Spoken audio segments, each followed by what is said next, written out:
चलिए आइए मंगलाचरण करते हैं।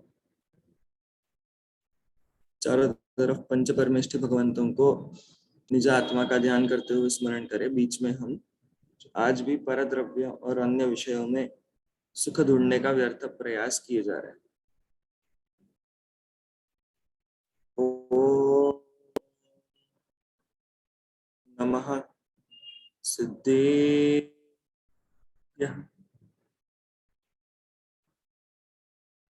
ओम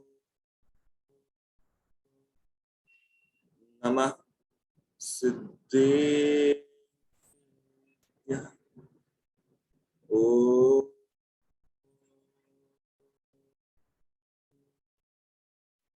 नमः सिद्धेभ्यः। ओम शुद्धात्मने नमः। नमो अर्हन्ताणं नमो सिद्धाणं नमो आयर्याणं नमो वज्रायाणं नमो लोये सव्वसाहूणम्।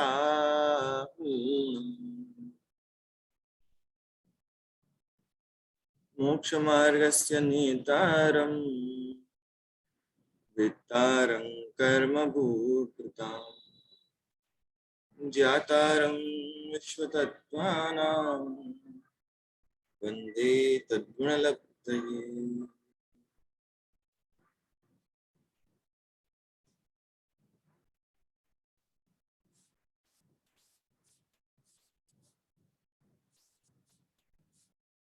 चलिए बोलो पंच परमेष्ठि भगवंतों की जय। काफी सारा हम लोग आगे बढ़कर के हमने गुणस्थान को थोड़ा सा देखने की कोशिश करी। अब वापस हम पीछे आते हैं। बस सामान्य स्वरूप को समझ करके हमें अन्य विषयों को समझने की अभी प्रधानता है। इसलिए यहाँ पर अगर कुछ डाउट रह भी जाए तो कोई दिक्कत की बात नहीं है।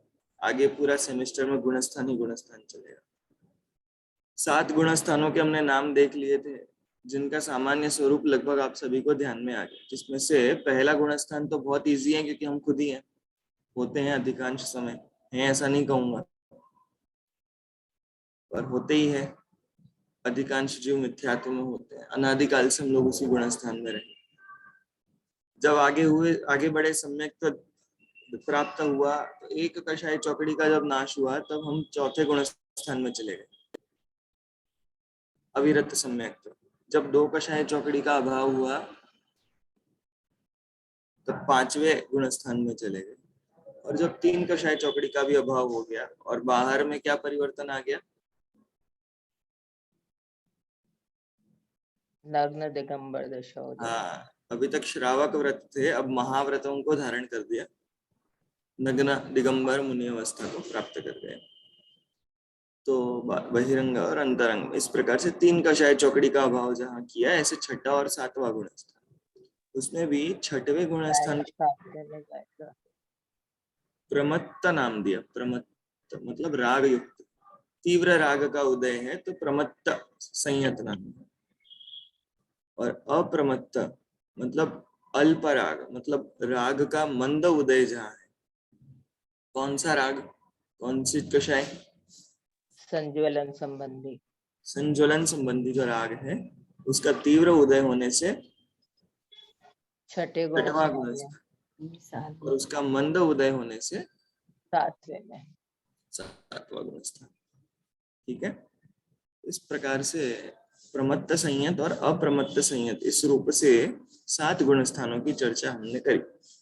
जब जीव इससे भी अधिक विशेष पुरुषार्थ करता है, तो 7वां गुणस्थान ही हमने देखा था। 5वें गुणस्थान को जिंदगी भर का अनुभव हमने एक तरफ रखा, और एक समय में 6वें 7वें गुणस्थान में होने वाला जो आनंद है, उसको हमने एक तरफ रखा। उसकी अधिक शक्ति थी। इतना आनंद 6ठे 7वें गुणस्थान में जीवों को होता है। और जब आगे बढ़ेंगे, ये आनंद नहीं समझ में आ रहा, बहुत होता है बहुत होता है। कोई बोलता है ना मैं बहुत खुश हूँ, तो समझ में नहीं आता कितना खुश हूँ।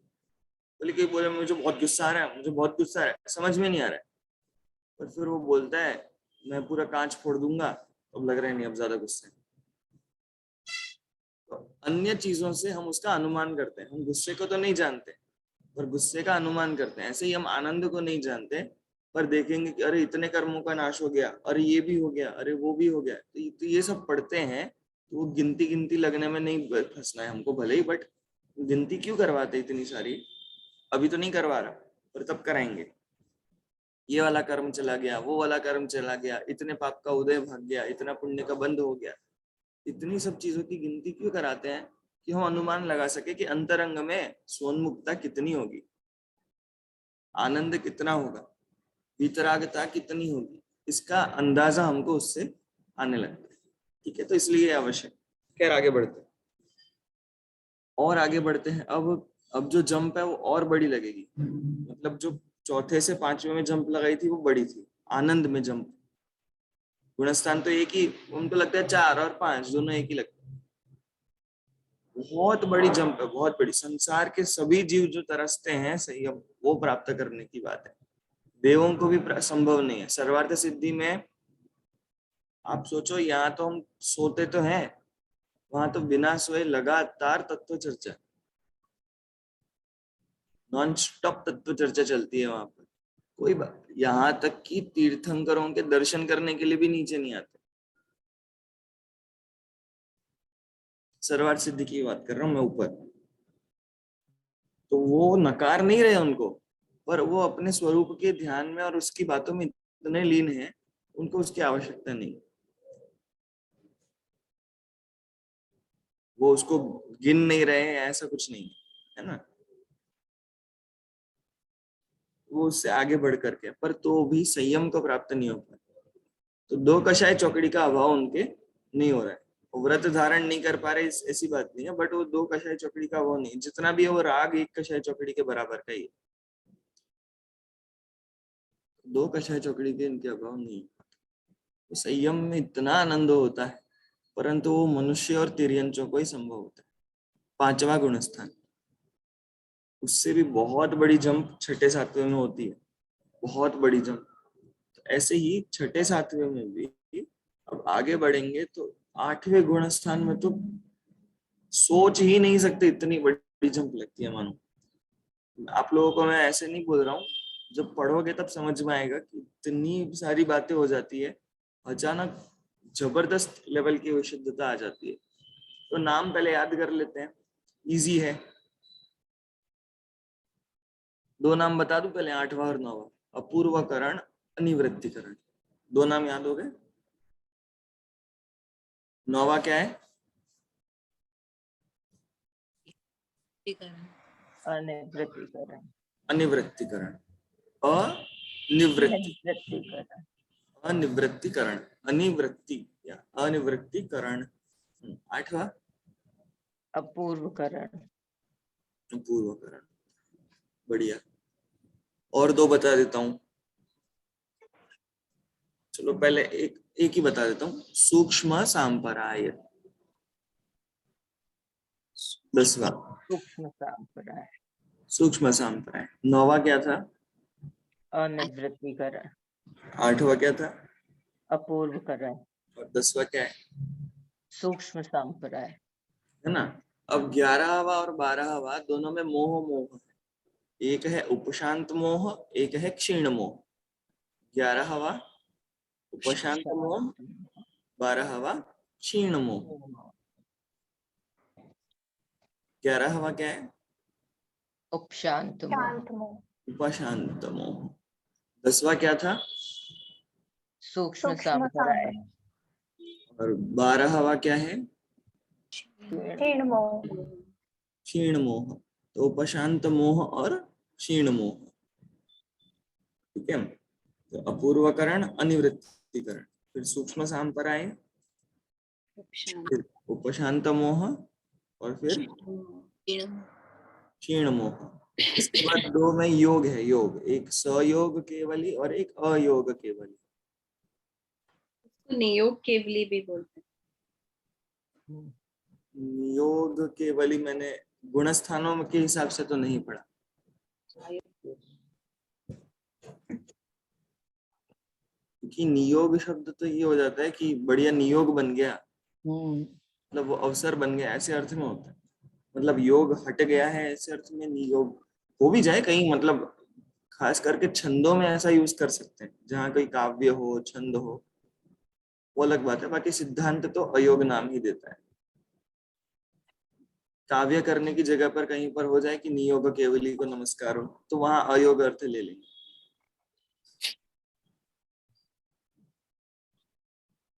और बाकी जो सैद्धांतिक नॉर्मल भाषा में जब हम बोलेंगे, देखो सहज ही नियोग ऐसा बन गया, हम ये बोलते हैं, तो नियोग का योग से लेना देना ही नहीं रह जाता, वो वर्ड अलग अर्थ में यूज होने लग जाता है, नियोग बन गया। खैर, अयोग केवली, तो सयोग केवली और अयोग अयोग केवली दोनों अरिहंत अवस्था है, शरीर होता है दोनों को, है ना। बस योग एक को होता है और एक को योग नहीं होता। चलो, तो वापिस नाम देखें। 14वां क्या था? अयोग केवली और 13वां सहयोग केवली। अयोग केवली। 10वां क्या था? सूक्ष्म संप्रदाय 8वां अपूर्वकरण 12वां 11वां। चलो, अब बात यह है, जीव की जो विशुद्धता बढ़ती है, वो इसमें 7वें गुण स्थान के बाद 2 प्रकार से विशुद्धता बढ़ती है, इसलिए उसको हम बोल देते हैं कि 2 रास्ते। जैसे कोई 2 रास्ते हवा में नहीं दिखते, पर 2 प्रकार से जीवों की विशुद्धता बढ़ती है। एक विशुद्धता एक लिमिट तक जाकर के वापिस आ जाती है, और एक विशुद्धता नियम से आगे मोक्ष में ही जाती है। ये 6वें 7वें गुण स्थान से सीधा मोक्ष में जंप होगा, या तो वीतरागता को टच करके आएगा। क्या कहा? 2 ऑप्शन। जब 6वें 7वें गुण स्थान से भी बहुत विशुद्धता बढ़ जाए, बहुत, तो ये 2 प्रकार से बढ़ती है। या तो वो विशुद्धता मोक्ष में ही ले जाएगी, मोक्ष में ले जाएगी, या तो लाएगी, नीचे लाएगी वापस। वितरागता को फील करके टच करके वो वापस आ जाएगा। इतनी विशुद्धता तो हुई और वापस 6वें 7वें में आ जाएगा, ये होता है ना, इतना होगा बस, फुल ऊपर तक गए और आ जाएंगे। अरे मेरे साथ कोई को होस्ट बनिए, कोई वेटिंग रूम में कभी कभी ज्यादा देर रह जाता है, मेरा ध्यान नहीं रहता।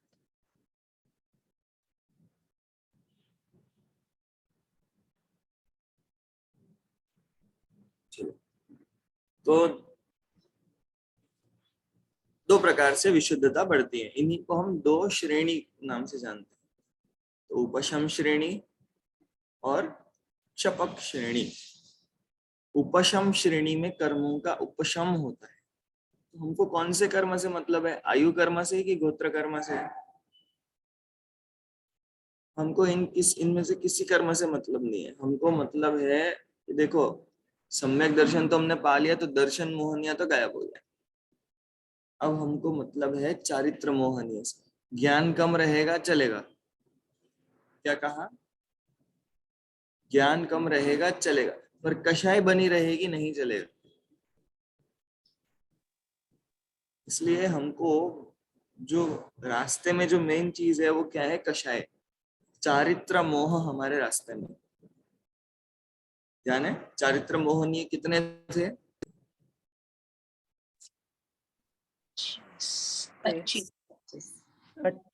25 थे, है ना। तो उनमें से संज्वलन का उदय चल रहा था, बाकी तीनों का उदय तो रुक गया था, संज्वलन का उदय चल रहा था, तो बोले वो भी दिक्कत ही है एट द एंड। तो एक विशुद्ध में के समय में कर्मों में क्या होता है, उससे हमको जीव का परिणाम समझ में आएगा। उपशम, चारित्र मोहनीय के कर्मों का उपशम हो जाता है। जैसे हमने सम्यक दर्शन के समय में मिथ्यात्व नाम के कर्म का उपशम किया था, गैप बनाया था, ऐसे ही यहाँ पर चारित्र मोहनीय नाम के जितने कर्म हैं, जितने नाम से आप जानते हो, है ना, अप्रत्याख्यानावरण, प्रत्याख्यानावरण, संज्वलन, हास्य रति, इन सभी कर्मों का जो उदय आ रहा है ना हर समय, वो उदय गायब हो जाएगा थोड़ी देर के लिए। तो बोले थोड़ा सा लोभ, सूक्ष्म लोभ तो होगा? बोले नहीं, सब गायब हो जाएगा। तो वो गैप तैयार हो जाता है। ठीक है, तो उपशम श्रेणी में 8वें 9वें और 10वें गुणस्थान में तो वो गैप तैयार करने का काम होता है, और 11वां गुणस्थान वो जो गैप होता है ना, जब जैसे वो अंतिम निषेक कोशाय का जब तक उदय में आता है वो होता है 10वां गुणस्थान। जैसे ही वो अंतिम उदय खत्म हुआ फिर वो गैप हो गया, अब कर्म का उदय नहीं है। तो बोले लोभ का उदय है कि नहीं? नहीं है। क्रोध का नहीं, हास्य रति किसी भी चारित्र मोहनीय के किसी भी कर्म का उदय नहीं है। तो चारित्र मोहनीय के किसी भी कर्म का उदय नहीं है, तो ये गैप तैयार हो गया।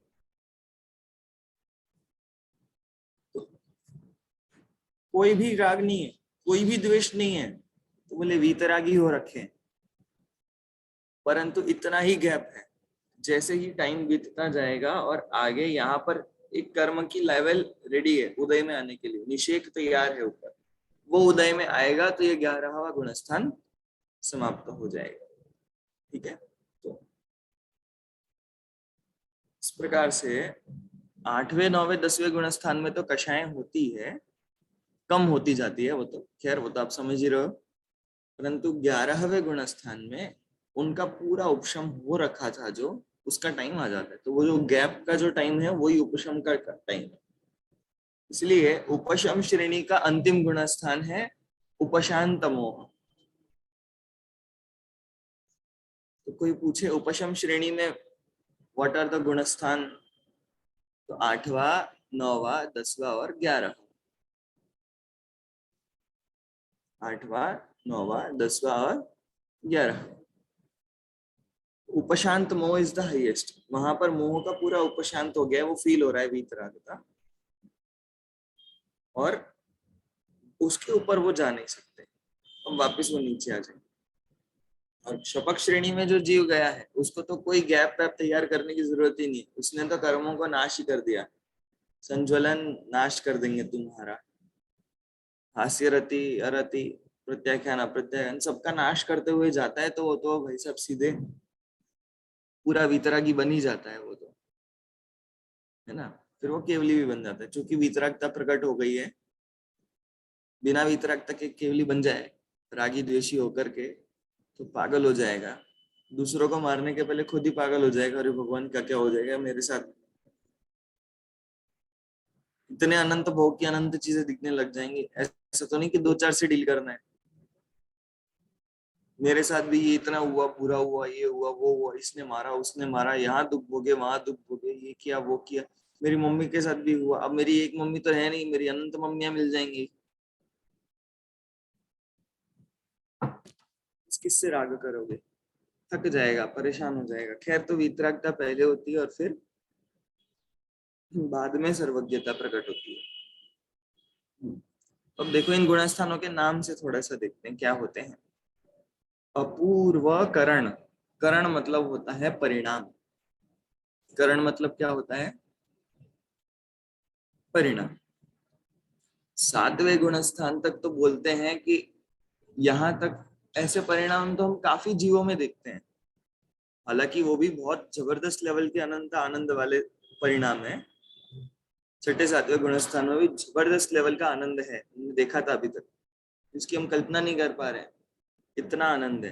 परंतु 8वें गुणस्थान में तो अपूर्व ही है। अपूर्व मतलब पहले कभी नहीं किया होगा इतना आनंद।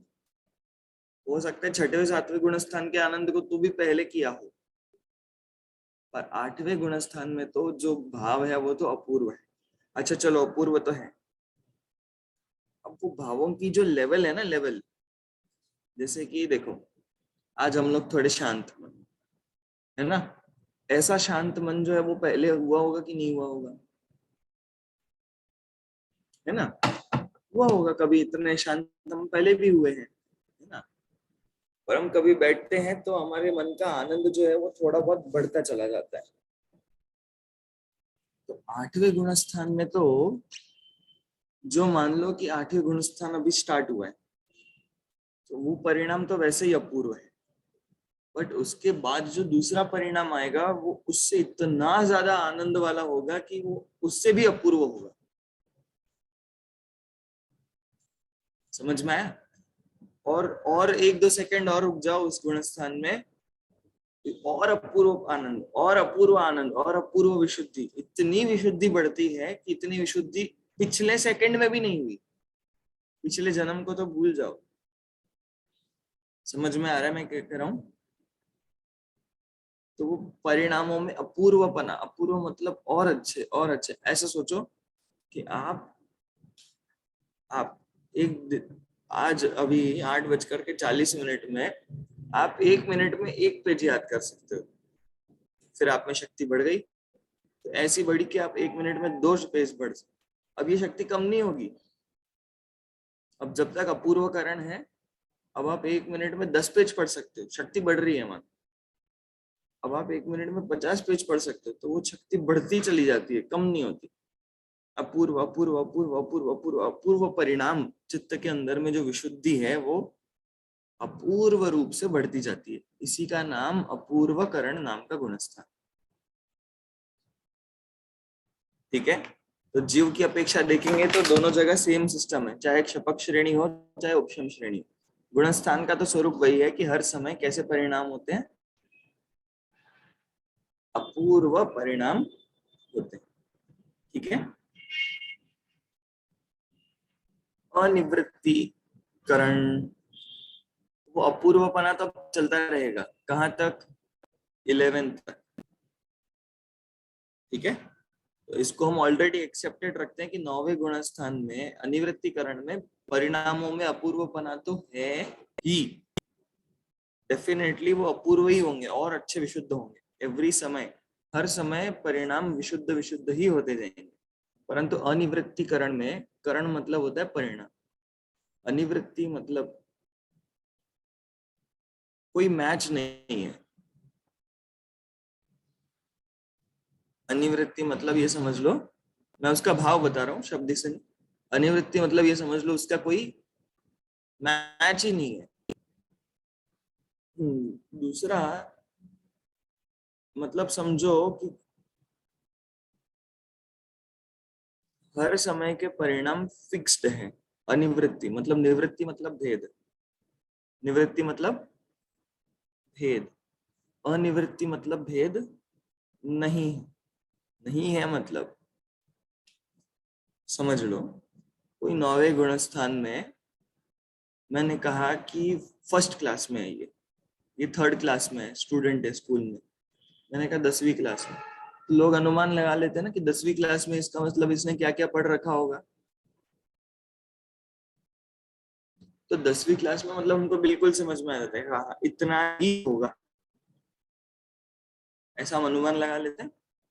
अच्छा, 10वीं क्लास में भी अगर हमने बोल दिया 90s वाला है, ये 80s वाला है, ये 70% वाला है, तो हम और अनुमान लगा लेते हैं कि स्पष्ट 80s वाला है मतलब आता ही होगा, ये तो 80% लाने वाला है, तो इसको तो ये वाले सम तो आते ही होंगे। तो हमें क्या अनुमान लगा?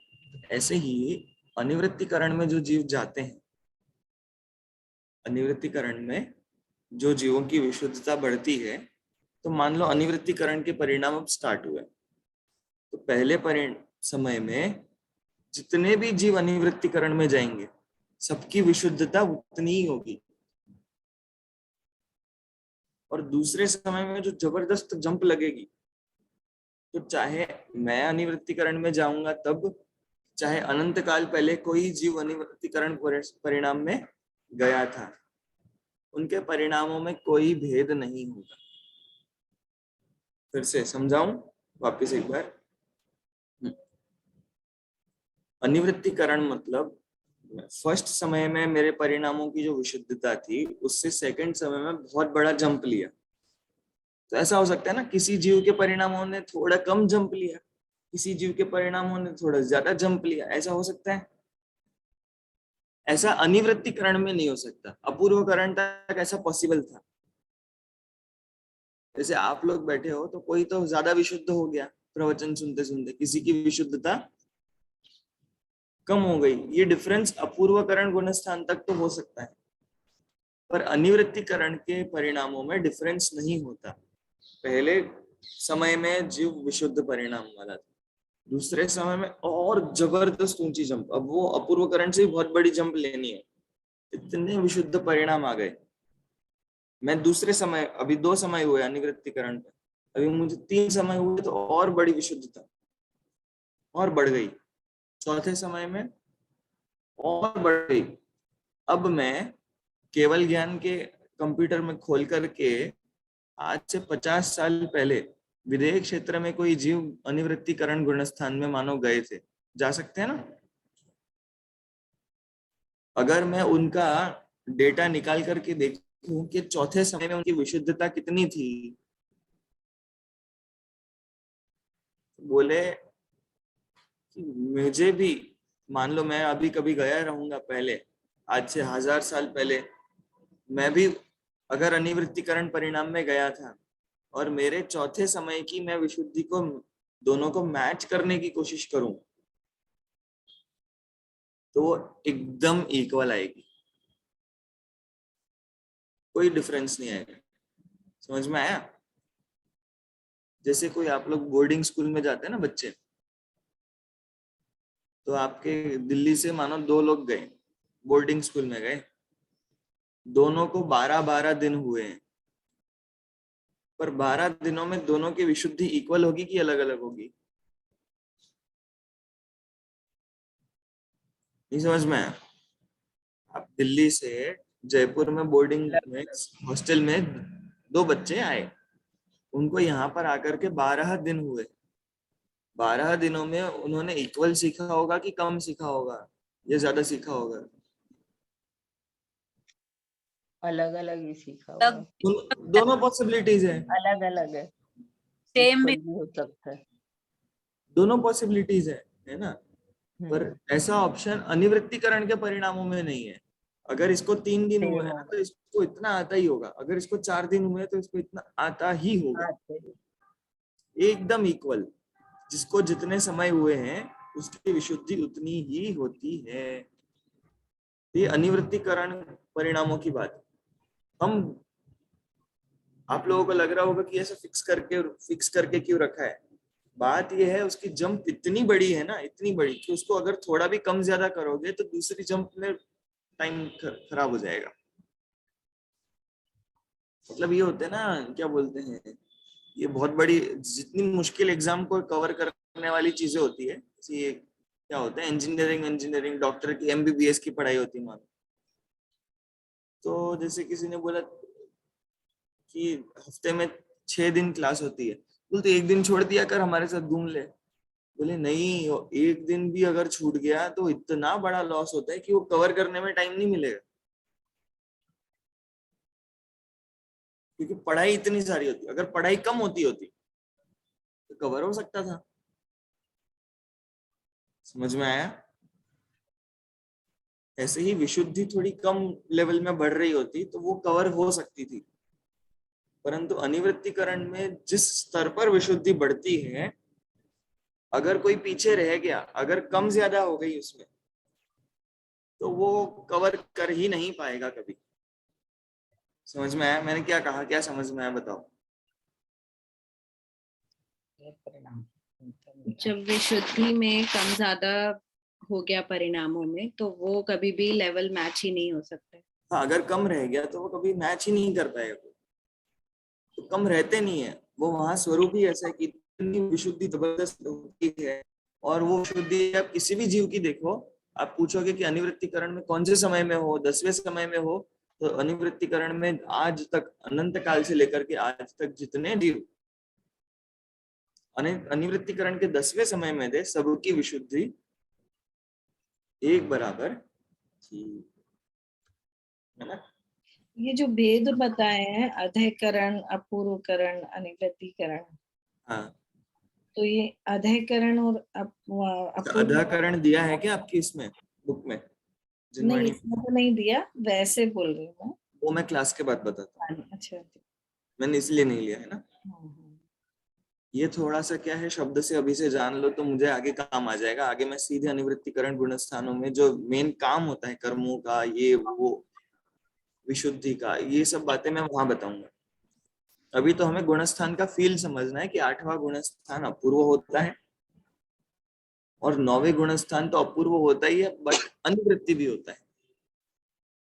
इसमें ऐसा ले सकते हैं क्या, जैसे अपूर्व करण में परिणामों की विशुद्धि पड़ती है और वहाँ परिणामों की तरफ दृष्टि नहीं है, केवल स्वभाव दृष्टि तो दृष्टि दृष्टि तो तो खैर चौथे गुण पहले स्थान से ही नहीं है नहीं परिणामों पे। रहता, बराबर है।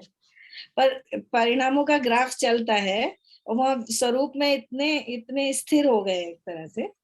पर आप आठवें गुण स्थान को भी हल्का कहाँ से ले रहे हो? वहां तो अपूर्व अपूर्व विशुद्धि मतलब आनंद बढ़ता है वहां, नहीं तो आनंद कहाँ से बढ़ेगा? स्वरूप में जितना जितना स्थिरता बढ़ेगी।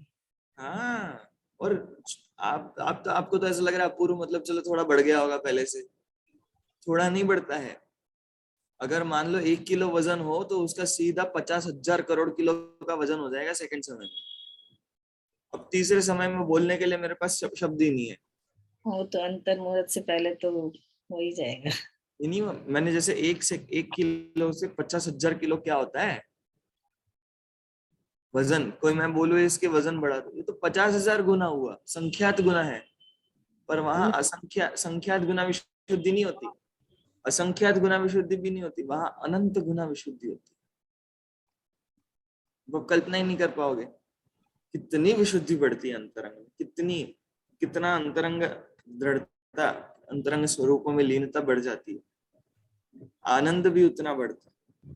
इसलिए कि लोग को उस आनंद का आइडिया भी नहीं है, इसलिए उसके पीछे नहीं पड़े। जिस दिन रियल में मोक्ष तत्व में जो आनंद है उसका जो आइडिया आ जाए, और आश्रव बंध में जो दुख है उसका आइडिया आ जाए, तो आश्रव बंध में रमना बंद हो जाएगा और मोक्ष के पीछे पागल की तरह जीव पड़ जाएगा। नहीं, मुझे तो स्वरूप में ही रहना है, क्या करूं मैं परद्रव्य में, दुखी होऊंगा। परद्रव्य में रहने की वजह से मैं जो तड़प रहा हूँ, दुखी हो रहा हूँ, समझ में नहीं आ रहा है। ये परद्रव्य में दृष्टि जो जाना, ये बड़ा दुखकारी है, ये आश्रव चोर है। बुरे नहीं लगे जब तक उसको हटाने का मन नहीं करेगा। खैर वहां तो वैराग्य नहीं अभी, ये अपूर्वकरण हो गया। अब देखो कषाएं हर समय मंद हो रही है, इस विशुद्धि बढ़ रही है, इसका मतलब अब सोचो, जब 7वें गुणस्थान को मंद कषाय कहा था तो 8वें गुणस्थान में कषाएं कितनी मंद होगी? क्या किस चीज को नाम तुम क्रोध मान माया लोभ दोगे? मतलब इतना अंतरंग में लीन है, कहाँ क्रोध मान माया लोभ? वो तो वितरागी ही दिखेंगे, वो तो केवल ज्ञानियों को दिखेगा कि थोड़ा सा देखो क्रोध मान माया लोभ बचा है। अब 8वें गुणस्थान में तो भी बच गया, 9वें में बच गया, तो 9वें में बच करके एक समय आता है क्रोध चला जाता है, गायब, मान भी चला जाता है, माया भी चली जाती है, और यहां तक कि लोभ की जो ऊपर ऊपर की पावर है, क्या क्या कहा, लोभ की जो बड़ी सी पावर है ऊपर ऊपर की, वो पावर भी खत्म हो जाती है। 9वां गुणस्थान खत्म हो गया, 10वें गुणस्थान में बोलते हैं सूक्ष्म लोभ बचा है, पावरलेस। सूक्ष्म लोभ मतलब करेगा नहीं, पावरलेस। पावरलेस। पावरलेस क्यों बोलते हैं? क्योंकि इतना सूक्ष्म है, इतना सूक्ष्म है, वो कर्म एकदम, उसकी शक्ति इतनी हीन हो गई है, इतनी हीन हो गई है, मतलब मानो कि लोहा है ना, लोहा वो भी स्पंज जैसा बन गया, मानो इतना इतना हीन हो गया उसकी शक्ति, इतनी हीन हो गई है उसकी शक्ति कि 1 सेकंड का कर्म बंद भी नहीं कर पाता वो। नहीं तो अभी तक तो थोड़ा बहुत कर्म बंद हो रहा था, आधे मिनट का, 2 मिनट का, इतने छोटे छोटे कर्म बनते हैं वहां पे, वहां करोड़ों सालों के भी नहीं बनते, हम तो सागरों में बांधते हैं, वहां इतने छोटे छोटे बनते हैं कर्म, पर उसमें इतनी शक्ति अब खत्म हो चुकी है। संप्राय मतलब लोभ होता है क्या? हाँ? संप्राय मतलब लोभ होता है।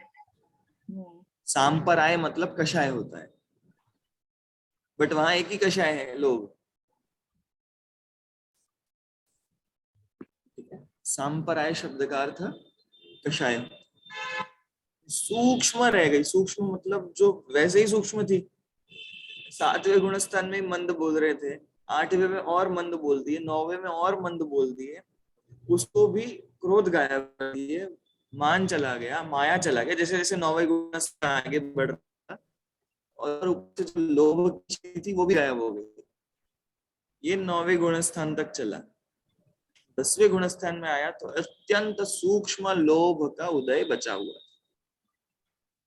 तो उसको हम सूक्ष्म सांप्रदायिक गुण स्थान बोलते हैं। बोल, ठीक है।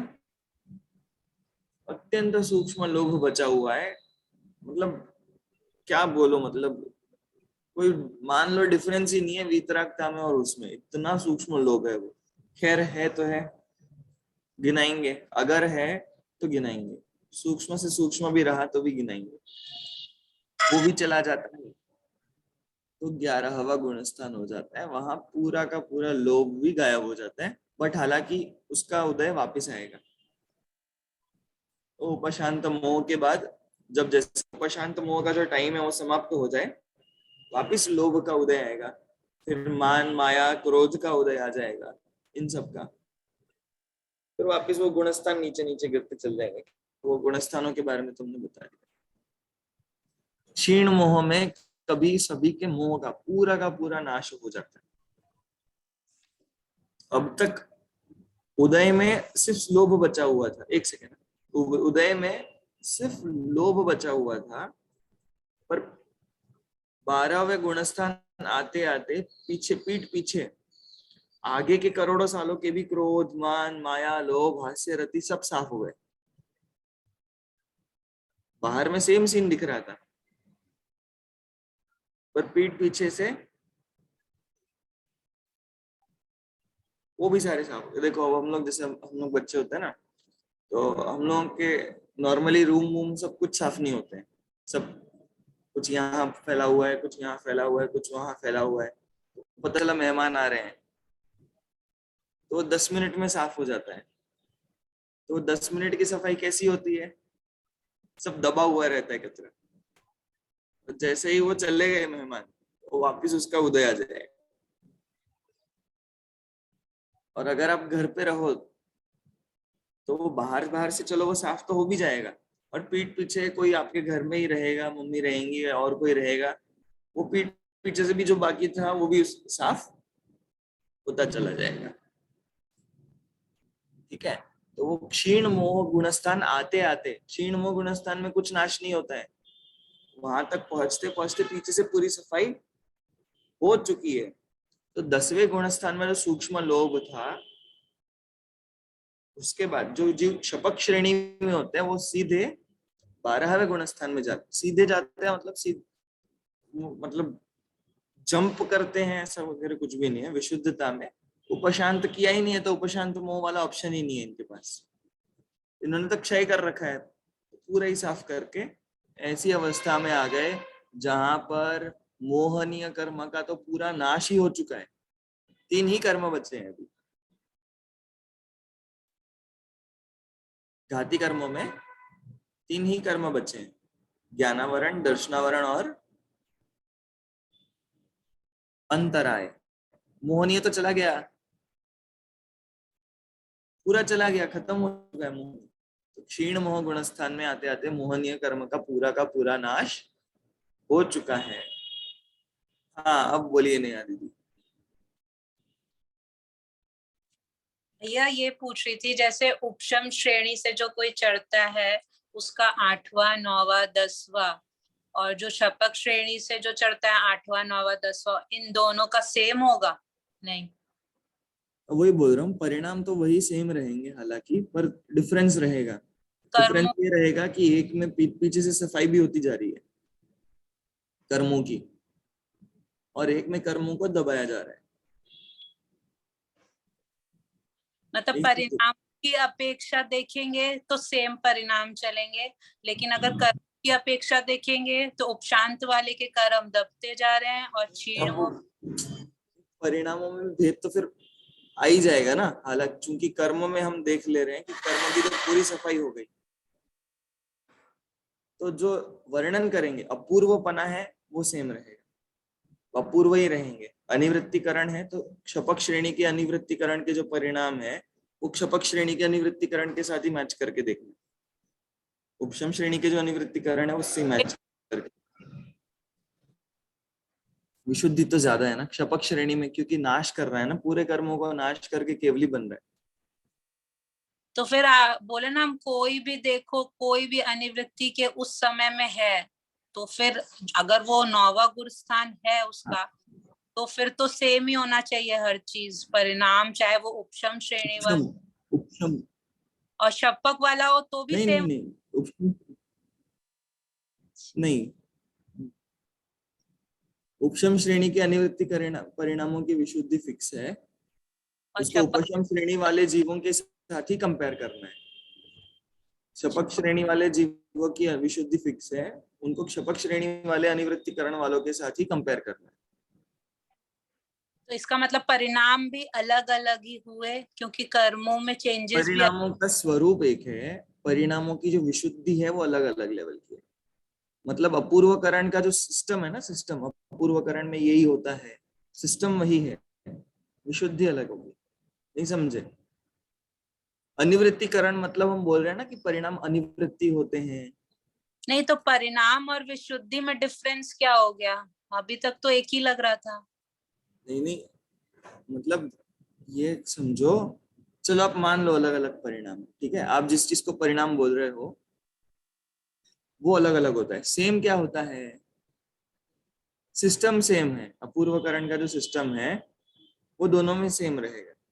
सिस्टम होता है ना, अपूर्व अपूर्व परिणाम आ रहे हैं, वो सिस्टम सेम है, ठीक है, परिणाम अलग अलग है। आप जिस चीज को परिणाम बोल रहे हो वो चीज अलग है। सर क्षपक मीनिंग क्या होता है?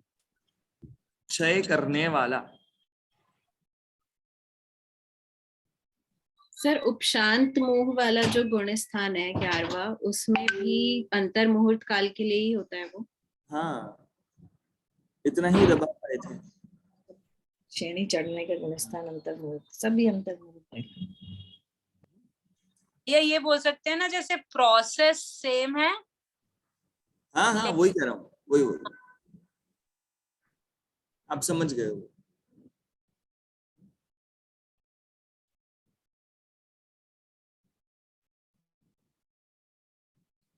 तो खैर आगे बढ़े, थोड़ा सा 1-2-5 मिनट ले लेते हैं।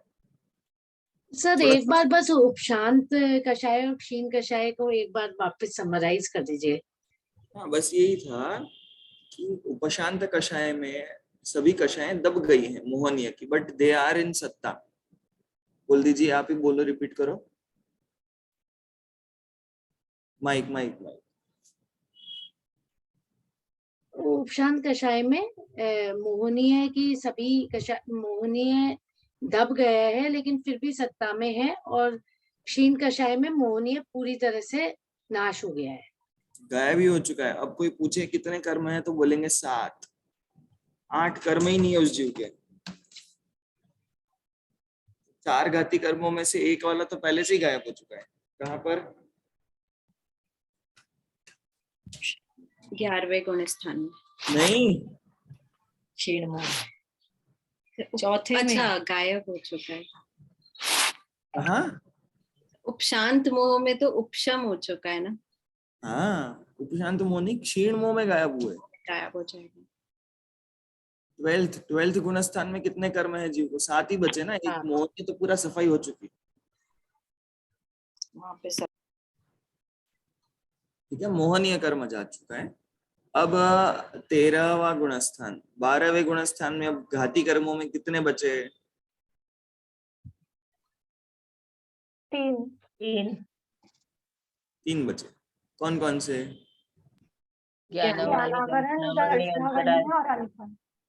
ये सब भी बस बिल्कुल एक चुटकी में गायब हो जाएंगे। इनका भी जितना भी था सब कम हो करके, शक्ति कम हो करके थोड़े से ही बचे थे। 12वें गुण स्थान के जितने टाइम में इनका अंतिम उदय आ जाएगा, बाकी ज्ञानावरण भी साफ, दर्शनावरण भी साफ, अंतराय भी साफ, शपक क्षय करता जा रहा है सब कर्मों का। 4 घाती कर्मों का नाश हो गया, अरिहंत परमात्मा बन गए। जो बोलो अरिहंत परमात्मा की। 13वें गुण स्थान में वो केवल ही बन चुके हैं। केवलियों के दो प्रकार होते हैं, योग सहित और योग रहित। दो प्रकार नहीं होते, दो स्टेजेस होते हैं। नहीं तो सर 12वें में ही नाश हो जाएगा क्या, या 13वें में नाश होगा? जब नाश होगा तब 13वां कहा जाएगा, है ना। आप ये समझो कि 59 नंबर के परिणाम तक है, ज्ञानावरण है, तो हम उसको 59 नंबर के परिणाम को हम 12वां गुणस्थान कहेंगे, और 60 नंबर का जो परिणाम आया उसमें वो नहीं थे, तो 60 नंबर के परिणाम को हम 13वां गुणस्थान कहेंगे। आप बोलोगे उसके बीच में नहीं होता कुछ, दो समयों के बीच में कुछ नहीं होता।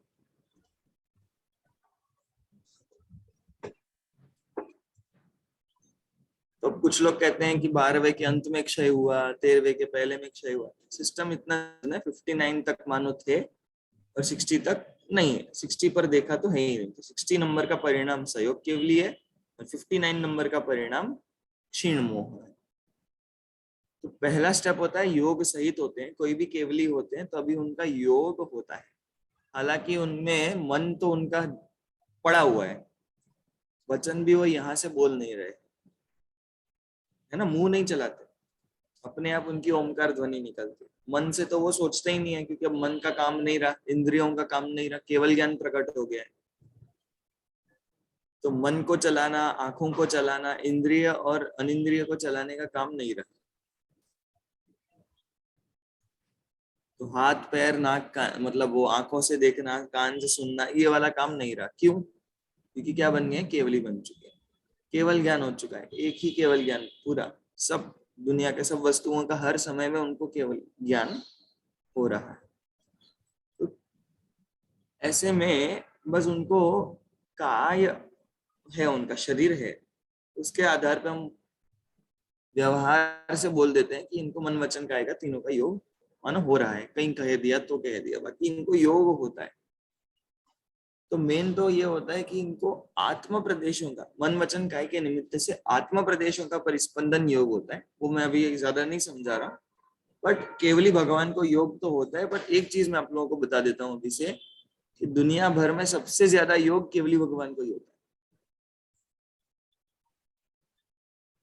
ठीक है, जितना योग हमको भी नहीं होगा, दूसरे भी किसी जीवों को नहीं होगा।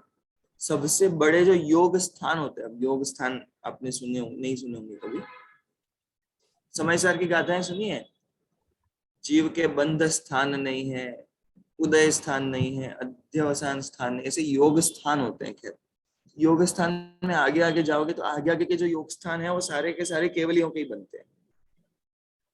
तो केवलियों को इन शॉर्ट जगत का सर्वोत्कृष्ट योग हो, योगी बाबा वाला योग नहीं, मन वचन काय के निमित्त से आत्मा प्रदेशों का परिस्पंदन। बोलो, मन मन वचन वचन काय के उदय से आत्म प्रदेशों का परिस्पंदन। निमित्त से निमित्त से आत्म प्रदेशों का स्पंदन। परिस्पंदन। आत्म प्रदेश एक जगह से दूसरी जगह, आत्मा की जितने एरिया है उसी में आत्म प्रदेश एक जगह से दूसरी जगह घूमते रहता है। परिस्पंदन मतलब परिभ्रमण? नहीं परिस्पंदन मतलब संचेत, कंपन होना, वाइब्रेट, कंपन भी होता है, ये भी होता है, सब वाइब्रेशंस, संचेत, वाइब्रेशंस, मूवमेंट, सब कुछ गिन लेंगे ना। चलो खैर, ठीक है। तो ये सहयोग केवल ही है। फिर ये संयोग क्यों बोला है? सहयोग है या संयोग है?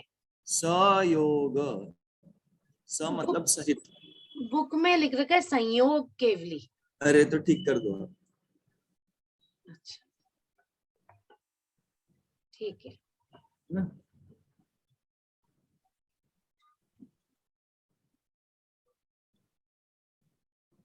और उसके बाद अयोग केवली हो जाते हैं। इनका योग जो होता है वो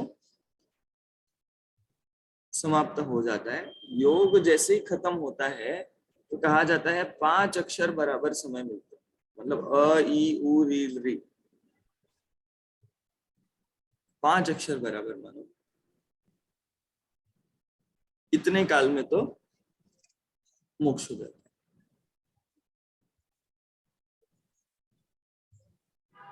ठीक है, तो नहीं सर, ये अयोग केवली नहीं समझाया। तो जब सहयोग केवली में आत्म प्रदोषों का परिस्पंदन हो रहा है, और जब ये आत्म प्रदेशों का परिस्पंदन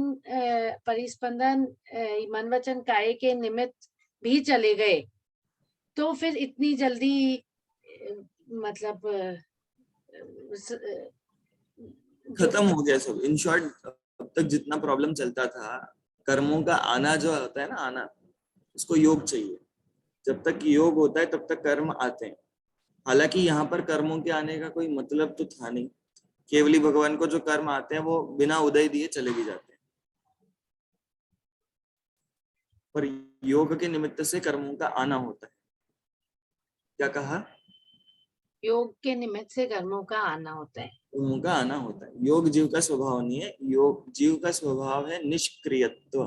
क्या स्वभाव है? निष्क्रियत्व। निष्क्रियत्व शक्ति है ना। तो निष्क्रियत्व शक्ति जीव का स्वरूप है। ऐसा योग रूप परिस्पंदन तो मन वचन काया के निमित्त से होता है, वो तो जीव का स्वभाव नहीं। जैसे ही वो योग समाप्त हो जाता है तो तुरंत 5 अक्षर बराबर काल के अंदर ही वो जीव जो है वो शरीर वहीं समाप्त हो जाता है और जीव मोक्ष में चला जाता है। तो अयोग केवली गुणस्थान समाप्त होने के बाद जीव मोक्ष में चला जाता है। ठीक है क्या टाइम आप लोगों के पास? तो थोड़ा रीड कर लें। तो सहयोग से नहीं, अयोग में कितना टाइम पीरियड का गैप होता है? सहयोग केवली गुणस्थान कितना भी बड़ा हो सकता है, एज फार एज 8 साल कम 1 करोड़ पूर्व। 8 साल कम 1 करोड़। पर्यंत अवस्था में रह सकते हैं। पूरी मनुष्य आयु ले लो 8 साल से, क्योंकि 8 साल के केवली होते सबसे छोटे, उससे छोटे नहीं होते। तो पूरे जीवन भर केवली अवस्था में रह सकते हैं। अभी सिमंदर स्वामी है केवली अवस्था में, 13वां गुणस्थान है। अभी 84,000 ईयर्स और बाकी है उनके, तो रहेंगे, केवली है वो।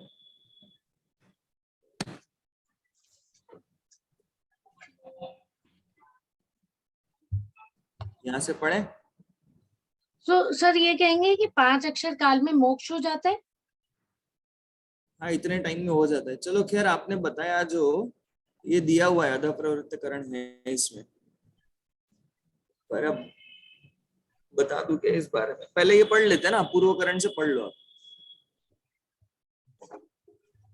चलिए सुनीता आंटी पढ़िए। 8वां अपूर्वकरण।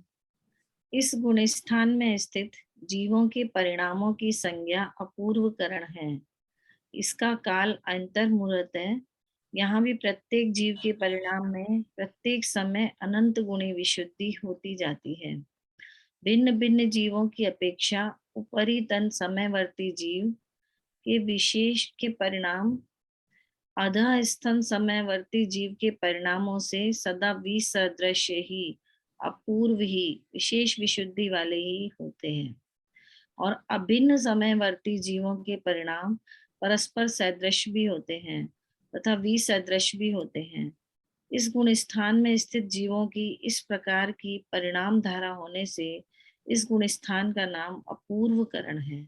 जो उपशम श्रेणी पर आरोहण करते हैं उनके भी ये परिणाम होते हैं तथा जो छपक श्रेणी पर आरोहण करते हैं उनके भी ये परिणाम होते हैं। अच्छा, मुझे ध्यान में नहीं था कि ये सारी बातें भी इसमें लिखी हुई है। मुझे ऐसा था कि सामान्य स्वरूप ही लिखा है, बट ये मैं एक ही टाइम, बहुत मतलब आधे घंटे का भी काम नहीं है, मैं आपको समझा दूंगा पूरा। कल कोशिश करते हैं। कल मैं शायद, ऐसा है मैं ट्रैवलिंग में हूँ, तो कल आप लोग ज्वाइन तो करना है ना, बट परसों जरूर है क्लास। परसों 8 बजे तो संडे, संडे को मैंने 23 को है ना, मैंने पिछले हफ्ते ही थोड़ा बोल दिया था, क्योंकि कल का ये है कि मैं ट्रैवल में अगर पहुंच पाया तो मैं अच्छे से ज्वाइन कर पाऊंगा, नहीं तो मैं थोड़ा थके हले हालत में ज्वाइन तो कर भी लूंगा पर वो आपको बता नहीं पाऊंगा अच्छे से। तो आपको संडे को सुबह 8 बजे पढ़ना है सबको, है ना सबको अनुकूल तो है ना? कोई और कोई कार्य तो नहीं है किसी के?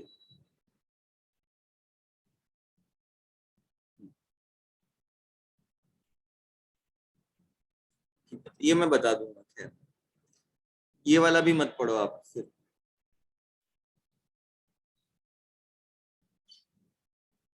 सूक्ष्म सांप्रदाय कौन पढ़ रहा है? स्वाति आंटी।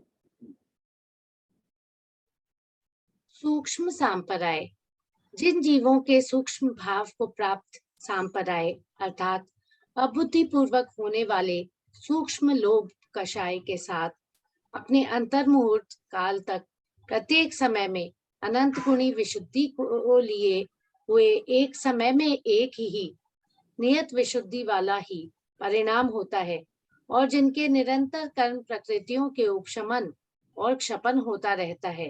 इसको उनके और की जगह उपशम अथवा ले लेना है ना। कोई जीव उपशम करता है, कोई जीव क्षपक। उपशमन अथवा क्षपन होता रहता है, उनके उस गुण स्थान की सूक्ष्म संप्रदाय संज्ञा है। चलिए आगे साधना आंटी।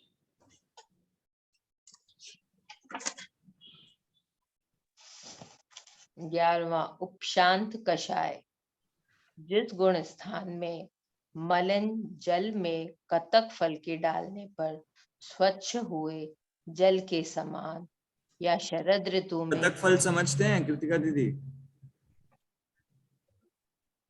फिटकरी टाइप जब पानी में बहुत कचरा होता है तो एक वस्तु होती है हम जिसको घुमाते हैं पानी में। फिटकरी बोल रहे हैं। एलम। अच्छा एलम। क्या हो जाता है? कचरा दब जाता है, नीचे बैठ जाता है, दब जाता है, नीचे बैठ जाता है। हाँ। या शरद ऋतु में स्वच्छ हुए जल के समान जीवों की द्रव्य भाव रूप कषाय उपशांत रहती है। ये भी नहीं समझा होगा। शरद ऋतु का स्वच्छ जल समझते हो? शरद ऋतु में 2 चीजें फेमस है, एक तो चांद और पानी। चांद तो आप लोगों ने सुना होगा, नहीं सुना? शरद पूर्णिमा। शरद पूर्णिमा का चांद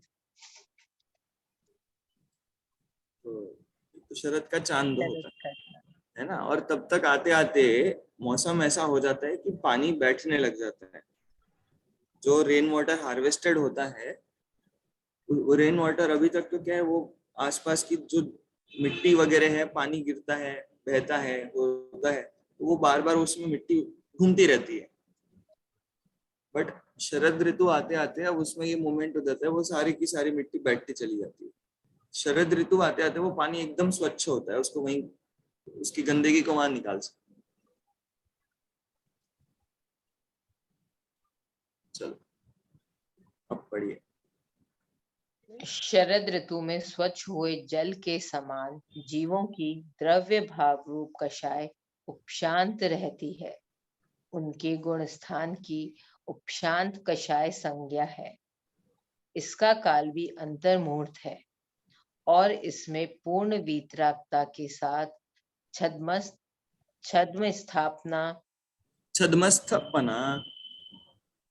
छद्मस्थपना पाया जाने से इसे उपशांत कषाय वीतराग छद्मस्थ कहते हैं। पूरा नाम है ये ऑप्शन नहीं दे रहे हैं ना, ये पूरा नाम है। उपशांत कषाय है। क्यों उपशांत कषाय? क्यों? क्योंकि कषायों का उपशांत हो। वीतराग है कि नहीं है? छद्मस्थ है। वीतराग है कि नहीं है? है। वीतराग हो गए ना, मैंने बताया ना, सब कषाय गायब, सूक्ष्म लोग भी गायब। वीतराग है और छद्मस्थ भी है। छद्मस्थ मतलब केवल ज्ञान जिसको नहीं हुआ उसको छद्मस्थ बोलते हैं। बराबर। तो ये पूरी चीजें हैं इनमें। उपशांत कषाय वीतराग छद्मस्थ कहते हैं। पूरा नाम बोले। इसे उपशांत कषाय वीतराग छद्मस्थ कहते हैं। पिछले गुण स्थानों में कषायों के तारतम्य से जैसा परिणाम भेद दृष्टिगोचर होता है, वीतराग भाव की प्राप्ति होने से वैसा परिणाम भेद इस सहित आगे के गुण स्थानों में दृष्टिगोचर नहीं होता। अब देखो, समझ में आया ये बात? नहीं आई? पहले राग था, किसी को कम था, किसी को ज्यादा था, तो परिणामों में भेद हमको समझ में आता था। पर इस गुण स्थान के आगे तो सारे के सारे कैसे हैं? वीतराग। वीतरागी है, तो इसलिए परिणामों के आधार पर अब भेद बताना पॉसिबल नहीं है। तो वैसा परिणाम भेद, परिणामों में जो भेद है वो इस सहित आगे के गुण स्थानों में दृष्टिगोचर नहीं हो पाता। हाँ, पढ़िए। यहाँ 4 घाती कर्मों में से मोहनीय कर्म का उपशम होता है, बाकी 3 कर्मों का क्षयोपशम रहता है। इस गुण स्थान का काल समाप्त होने पर अथवा आयु पूर्ण होने पर जीव का इस गुण स्थान से पतन होता है। देखो, अब मैं अगर हम 5 भाव नहीं पढ़ते तो मुझे इसमें बहुत मेहनत करनी पड़ती, पर अब आप समझ गए हो कि इनका उपशम, तो मोहनीय का तो उपशम ही क्या है, क्योंकि उपशम गुण स्थान है। और ज्ञानावरण आदि का तो क्षयोपशम ही बना रहता है, उनका उपशम तो होता नहीं है। मति ज्ञानावरण का क्षयोपशम, शुद्ध ज्ञानावरण का क्षयोपशम, याद है? इनका क्षयोपशम ही होता है, इनका उपशम नहीं हो पाता। नहीं है। इनके 2 ही ऑप्शन है, या तो क्षयोपशम होगा या तो क्षय हो जाएगा। तो नाश हुआ नहीं है तब तक इनका क्षयोपशम है। किस किस का? ज्ञानावरणे, दर्शनावरणे और अंतराय। अंतराय का उपशम सिर्फ कौन से कर्म में होता है? मोहनीय में। मोहनीय में, दर्शन मोहनीय का और चारित्र मोहनीय का। ठीक है, तो आपको ध्यान आएगा तो कवर होता जाएगा। अगर किसी को ओवरलोड लग रहा हो तो कोई चिंता की बात नहीं है, ये अच्छा है। आपका खाना बनाते समय जो पड़ोसी की याद आ रही थी वो याद आना बंद हो जाएगा, है ना? तो अच्छा है। आप लोगों को थोड़ा बहुत लोड लगे कि अरे पंचभाव वापस पढ़ना पड़ेगा अब, तो कोई बात नहीं, सुनो। 3-4 बार सुनोगे, बार बार आएगा तो वो अभ्यास में अपने आप आ जाएगा। फिर कोशिश करो कि सुनो भी, और उसके आगे पीछे 10-10 मिनट है ना ऐसे बैठा करो, बस कुछ भी बोले बिना। वो विषय घूमेगा आपके माइंड में, तो अच्छा रहेगा। ठीक है, आप जैसे आधा घंटा हो तो 15 मिनट सुनो या 20 मिनट सुनो, 5 मिनट पहले और 5 मिनट बाद में आप बैठो बस। आप ऐसा मत सोचो कि पूरे 30 मिनट सुन लेते हैं। ठीक है, चलिए समाप्त करते हैं। अपन हर बार पता नहीं, मैं सोचता हूँ समय पे खत्म करूं, पर अब वो लेट हो ही जा रहा है। ठीक है, जनवाणी स्तुति का किसका नंबर है आज? कृतिका दीदी, आप है ना पहले से है ना ऐसे एक मैसेज बनाना कि आज आपको, आज नहीं पिछले दिन बोलना कि कल आपको लेनी है, मैसेज डाल के, तो वो थोड़ी तैयार करके भी आ जाएंगे। सही बात है, ठीक है। आज 4th है क्या? 4th नहीं है, कृतिका आज आपका ही है। 3rd है, 3rd 3rd है। 3rd फ्राइडे है। यद्वाद ने षट द्रव्य गुण पर्याय और प्रमाण का, जड़ कर्म चेतन बंध कार कर्म के अवसान का, कह कर स्वरूप यथार्थ जग का, जो किया उपकार है उसके लिए जनवाणी माँ को वंदना शत बार है, वंदना शत बार है। नमो अरिहंताणम, नमो सिद्धाणम, नमो आयरियाणम, नमो वज्रायाणम, नमो लोये सवसाहुणम, नमो अरिहंताणम, नमो सिद्धाणम, नमो आयरियाणम, नमो वज्रायाणम, नमो लोए सब साहूणम नमो अरिहंताणम नमो सिद्धाणम नमो आयरियाणम नमो वज्रायाणम नमो लोए सब साहूणम। जय बोलो जिनवाणी माता की जय हो। दिगंबर जैन धर्म की। ठीक है, चलिए आपका जो जूम आईडी है उसको आपको इंटरनेट पे जो होता है ना गूगल क्रोम, उसमें खोलना पड़ेगा। उसमें जूम में जाकर के क्लाउड रिकॉर्डिंग्स आएंगे, क्लाउड रिकॉर्डिंग्स होती है, उसमें ये सेव हुआ है। ये अच्छा